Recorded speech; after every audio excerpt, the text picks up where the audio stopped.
اهلا وسهلا بكم في فيديو جديد مع منجز. ايه الاخبار يا جماعه؟ النهارده محضر لكم مفاجاه انا كنت منتظرها بقالها زمن طويل، واستعدوا معايا لمفاجاه النهارده 3 1.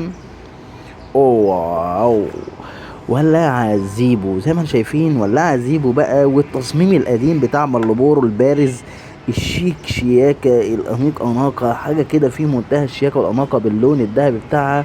ولاعة زيبو ممتازة وحالة خارجية جميلة جدا جدا جدا، وعايز أقول لك كمان إن الحالة الداخلية بتاعتها ممتازة كمان.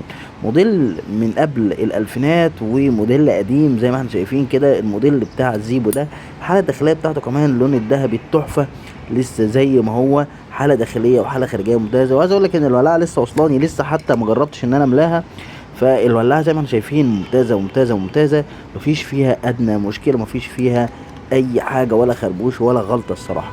لو عجبك الفيديو متنساش دوس لايك سبسكرايب، عرفوا عننا واشترك في القناه، واشوفكم في فيديو جديد. سلام.